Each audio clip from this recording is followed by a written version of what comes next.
The moon hung high and silvered in the cloudless night sky, casting a cold glow over the rugged landscape of eastern Washington.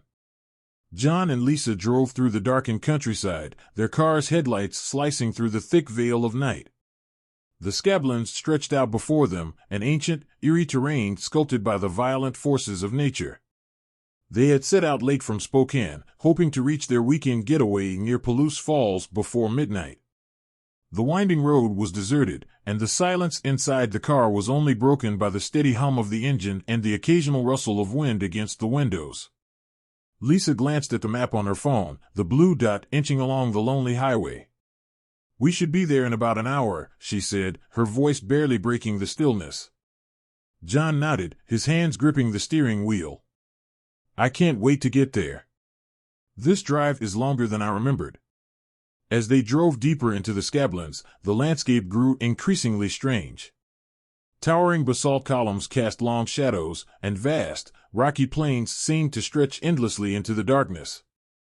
The sense of isolation was palpable, and an unsettling feeling crept over them. Suddenly, the car's headlights caught something on the side of the road. A flash of movement, something large and fast. John slowed down, his eyes straining to see what it was. "Did you see that?" he asked, his voice tense. Lisa turned, her eyes wide. "Yeah, I saw something." "What was it?" John pulled over to the side of the road, and they peered into the darkness. At first, there was nothing but shadows and the eerie shapes of the rocks. But then, they saw it, a pair of glowing eyes staring back at them from the edge of the road. They were unnaturally large and set far apart, reflecting the light with an eerie intensity. "What the hell is that?" Lisa whispered, her hand gripping John's arm. Before John could respond, the creature moved. It loped out of the darkness with a fluid, almost serpentine grace. It was unlike anything they had ever seen, a hulking figure covered in matted fur, with long, sinewy limbs and a head that seemed too large for its body. The beast let out a low, guttural growl that sent chills down their spines. "Drive, John. Drive," Lisa urged, her voice trembling with fear.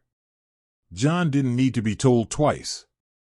He slammed his foot on the gas pedal, and the car shot forward, tires screeching on the asphalt. The beast let out a deafening roar and gave chase, its powerful limbs propelling it forward with terrifying speed. The car raced down the winding road, but the creature was relentless. It bounded after them, its glowing eyes fixed on their taillights. John glanced in the rearview mirror, his heart pounding. The beast was gaining on them, closing the distance with each powerful stride. "Faster, John! It's getting closer!" Lisa screamed, her eyes wide with terror. John pushed the car to its limits, the speedometer needle climbing higher and higher. The engine roared, and the landscape outside became a blur of dark shapes and shadows. But no matter how fast they went, the creature was right behind them, its monstrous form illuminated by the moonlight. "There's a turn coming up," Lisa shouted, looking at the map. "Take it. Maybe we can lose it in the hills." John nodded, his knuckles white as he gripped the steering wheel. He took the turn at breakneck speed, the tires squealing as the car veered onto a narrow, unpaved road that wound through the rocky hills. Dust and gravel flew up behind them, obscuring their view of the beast. For a moment, it seemed like they might have lost it. The road twisted and turned, the hills closing in around them.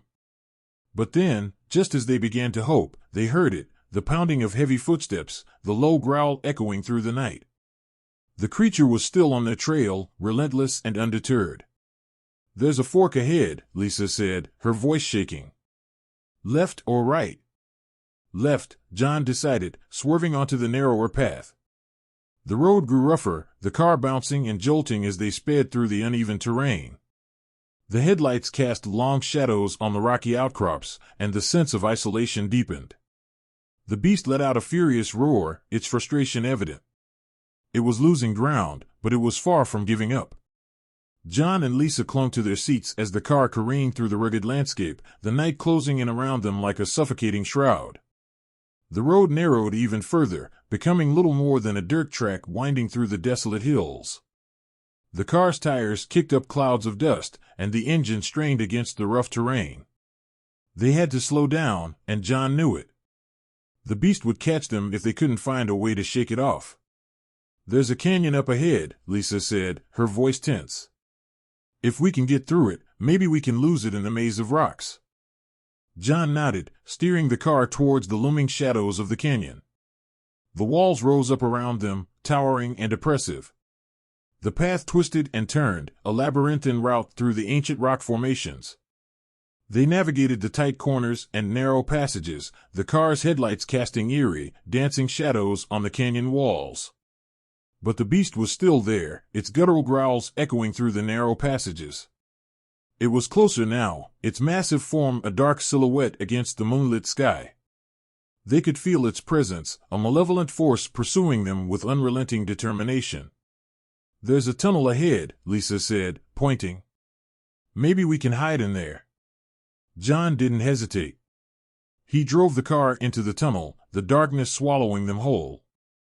They turned off the headlights and waited, their breaths coming in ragged gasps. The tunnel was pitch black, the air thick with the scent of damp earth and ancient stone. They listened, straining to hear any sign of the beast. For a moment, there was nothing but the pounding of their own hearts. Then, they heard it, the slow, deliberate footsteps of the creature, echoing through the tunnel. It was searching for them, its growls reverberating off the walls. "Stay quiet," John whispered, his voice barely audible. "Maybe it won't find us." They huddled together in the darkness, the oppressive silence broken only by the beast's relentless pursuit.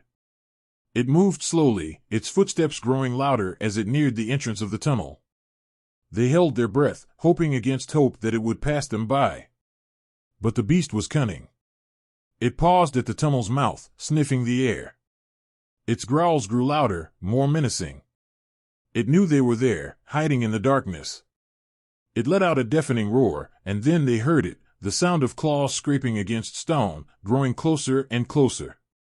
John and Lisa exchanged a desperate glance.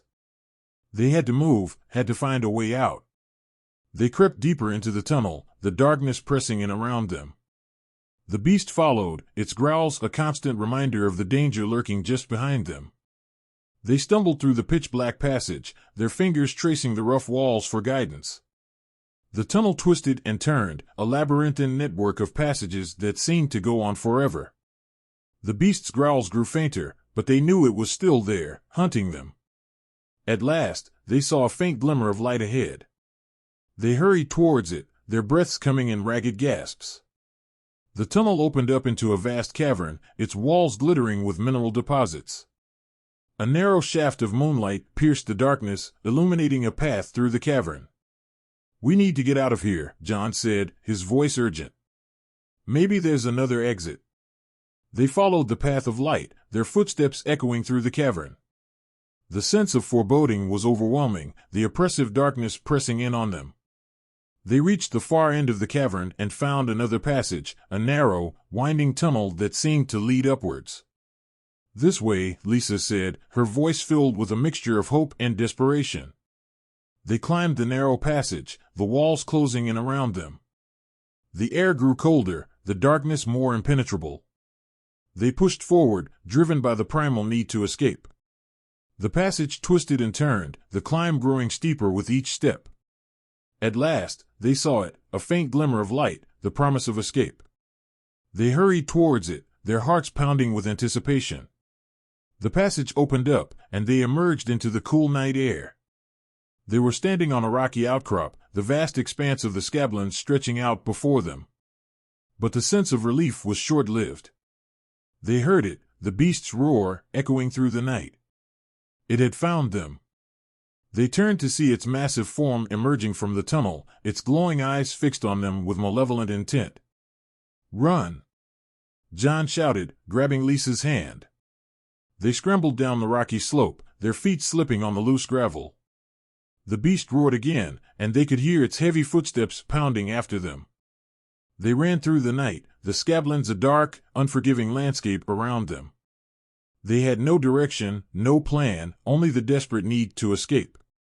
They ran until their legs gave out, their breaths coming in ragged gasps.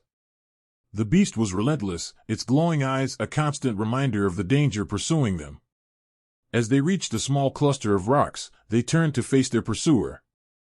The beast loomed over them, its growls filling the night. They were cornered, with nowhere left to run. John and Lisa clung to each other, their eyes wide with fear. The beast lunged, its massive form blotting out the moonlight.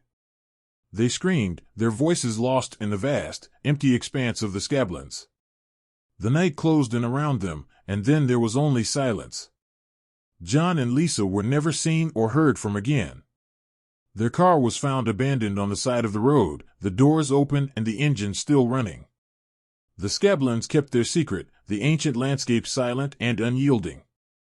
And the beast, whatever it was, continued to roam the desolate terrain, a creature of legend and nightmare, forever haunting the darkened nights of eastern Washington.